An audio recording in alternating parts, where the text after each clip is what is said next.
Praise the Lord everyone. प्रभु यीशु मसीह के मीठे और मधुर नाम में आप सभी को जय मसीह की। पिता परमेश्वर का प्यार, उसका अनुग्रह आप सभी पे हमेशा हमेशा बना रहे। मेरे प्रियो, भजन संहिता अध्याय 109 उसके 22वें पद में लिखा है, दाऊद कहता है, राजा दाऊद, क्योंकि मैं दीन और दरिद्र हूँ और मेरा हृदय घायल हुआ।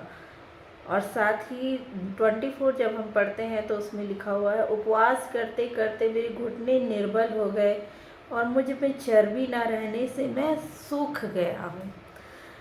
आगे 30 में कहता है दाऊद, मैं यहोवा का धन्यवाद करूँगा और बहुत से लोगों के बीच में उसकी स्तुति करूँगा। अब इस वचन से मेरे प्रियो आप क्या समझते हैं? देखिए, कौन था दाऊद? राजा था।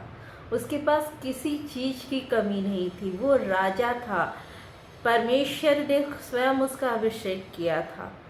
परमेश्वर ने स्वयं उसका अभिषेक किया था। वो मनुष्यों के द्वारा चुना हुआ नहीं था, परंतु वो किसके द्वारा चुना हुआ था? परमेश्वर के द्वारा चुना हुआ था। इसीलिए परमेश्वर के द्वारा चुना हुआ था राजा दाऊद। परमेश्वर ने स्वयं उसका अभिषेक किया था, इसलिए उसे कभी भी किसी भी प्रकार की कोई कमी नहीं आई। संसार के द्वारा चुना हुआ नहीं था वो।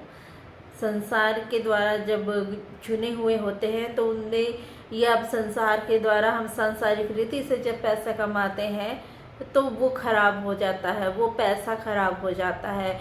चोर आके चोरी करते हैं या फिर अन्य किसी के वजह से वो पैसा जो है वो नाश हो जाता है, परंतु परमेश्वर के द्वारा मिला हुआ चीज़ कभी नाश नहीं होता।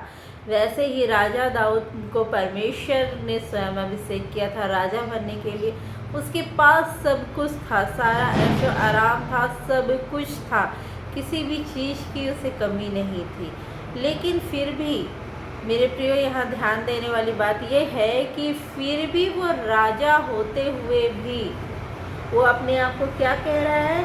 मैं दीन और दरिद्र हूँ।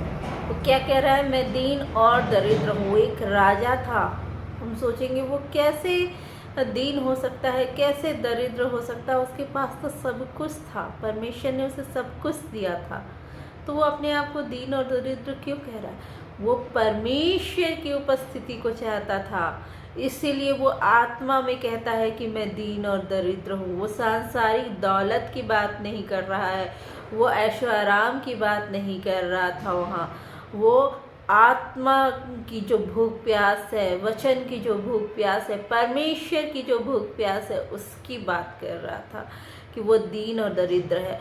और वो एक राजा था मेरे प्रियो, फिर भी वो उपवास में लगातार रहता था। लगातार राजा दाऊद जो था वो उपवास करता रहता था। वचन में लिखा है कि उपवास करते करते मेरे घुटने जो हैं निर्बल हो गए, क्योंकि वो घुटने टेक के प्रार्थना करता था, वो निर्बल हो गए हैं।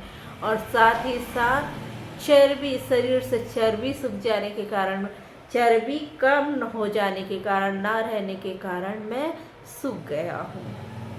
मेरे प्रियो, ऐसा कौन सा राजा है जो इस तरीके से, जिसने परमेश्वर से प्रेम किया? आप बताइए मुझे, आप खुद देखिए।